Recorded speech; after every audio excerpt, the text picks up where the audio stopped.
Hello there, this is Cindy at cindybeautydesigns.com. Thank you for joining me today.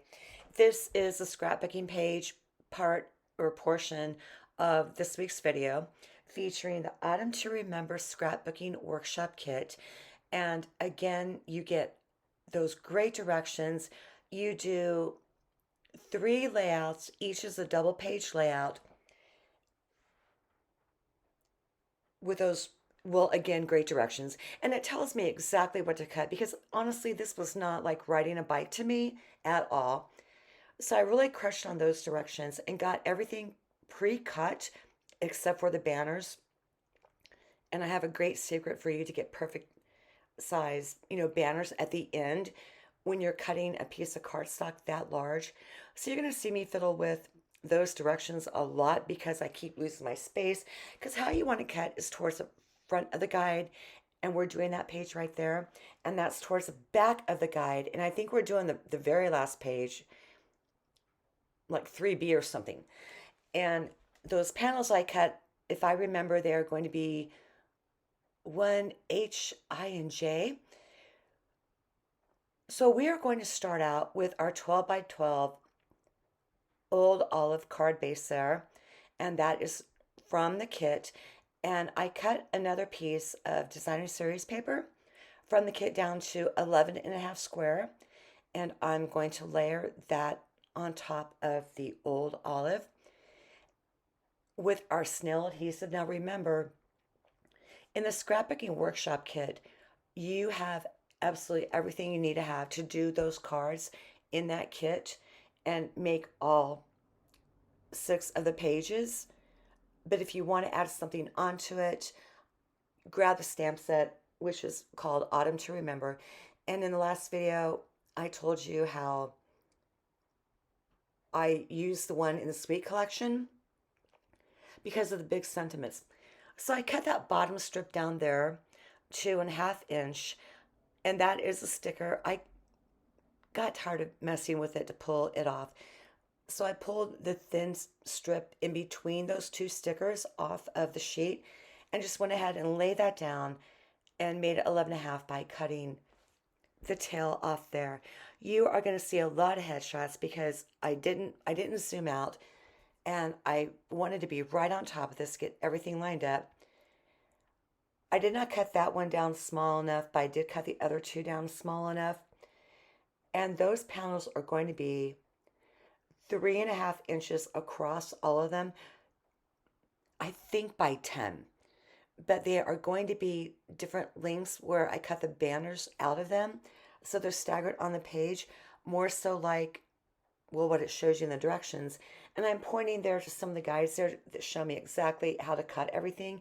And you know what, come to think about, I either read it wrong or maybe I did cut that first panel on the left right. But when I lined everything up, didn't look right, and you can see me kind of there hesitating. Yeah, I need to cut it down, and I'm measuring it. So I think I had it at like 4 or 3 3/4. Yeah, I had it 3 3/4. And so you want to cut that down to, again, 3.5. And I'm going to take that sliver off right there.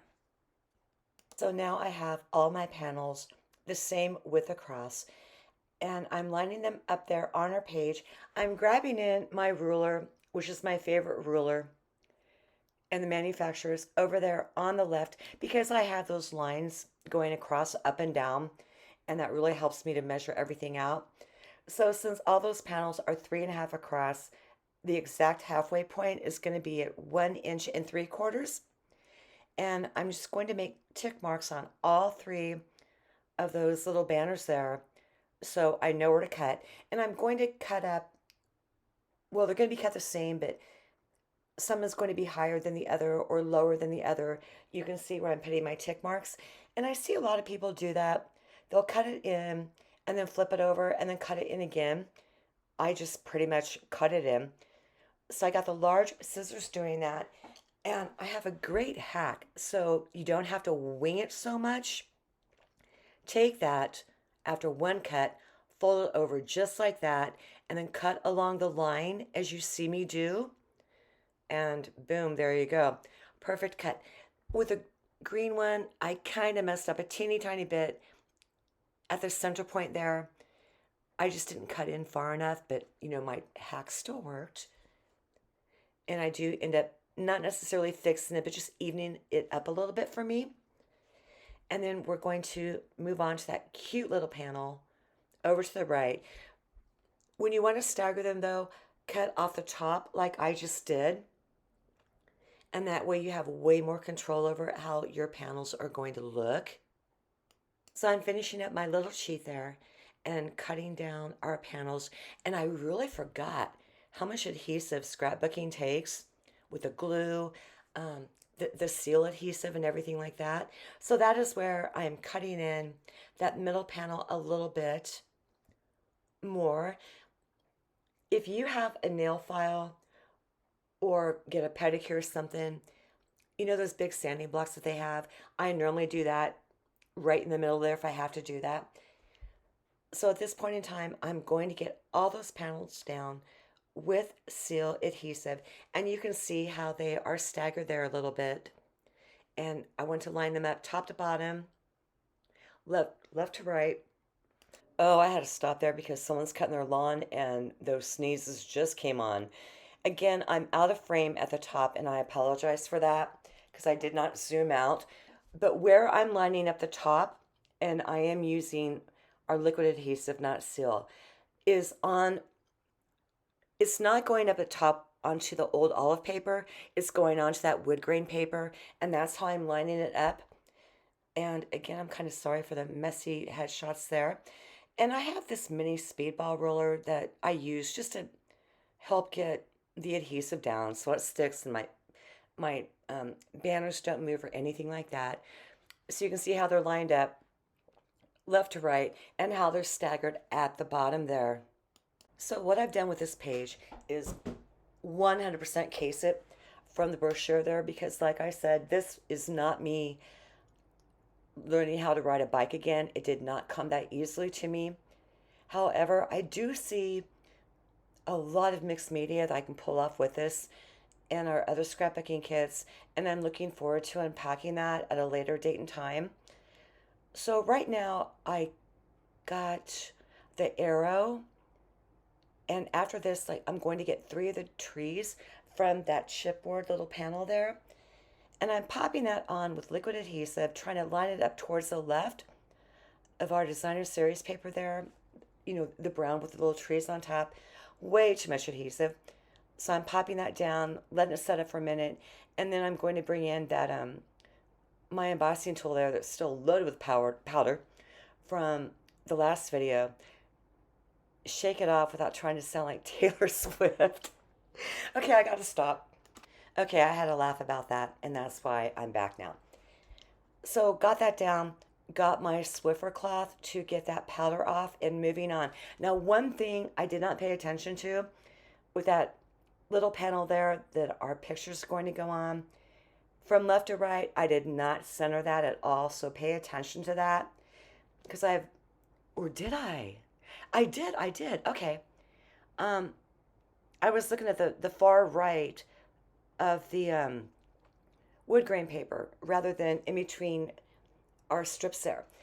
So I brought back in that ruler because I can line it up and get our little autumn sentiment there all put down.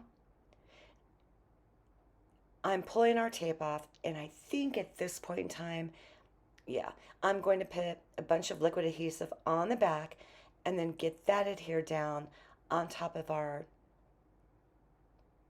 cardstock there and let that set up, and using I call it a steamroller, just to get that down. And now I'm going to bring in, oh, okay, that's going to be our, I'm going to say sentiment panel, but I forgot what they call it. Journaling. It's going to be our journaling strip. And that was a punch out. I'm taking one of the stickers and then popping it right on top of that. And the trees at the bottom, they're going to work out okay. But when I go more so towards the left with that large sentiment there and the little strips, I think I missed a punch out somewhere. I'm not sure. Because, like I said, I case this 100% from the brochure, not the brochure, but the instructions there to make it easier on me and maybe to let our card makers know how simple this really is to do, despite my fumbling around. But it really is. So, just trust your gut and kind of do your own thing too, as always, of course. These are just suggestions of what you can do with good cuts in there. But the kit is mainly for to make all six of those pages. I don't know if, like I said, three double spreads. I don't know if there's any leftover material or not because I haven't done the other pages. But I do know I have a lot left over, definitely for a lot more fall cards. And I do have a Halloween scrapbooking kit, and I'm looking forward to unpacking that because there's no Halloween paper, even though we do have a couple great Halloween stamp sets. I believe the Halloween Memory Scrapbooking Workshop Kit has an optional stamp set that you can buy along with that. But the other Halloween products for everybody else, go and take a look at online exclusives. There's no brochure for that or anything, but that is where they are. And I picked up the potions and spell ones. So for this one here, we're, getting into the home stretch, pulled off that big sticker there, pop that on top, and I'm going to do one of the banners, even though I'm pretty sure there actually is two. And then I found that little tree element there. And again, those are all stickers except for that last part we're putting on. And I'm just going to pop that on with a stamped dimensional. So again, thank you for stopping by today. I hope that you enjoy this process and the other two cards I made. Please don't forget to hit like and subscribe at my channel, Cindy B Designs, and the same thing with Facebook. Leave a comment. I will get back to you. And I'll be sure to see you again next Saturday with another video. Have a fantastic weekend.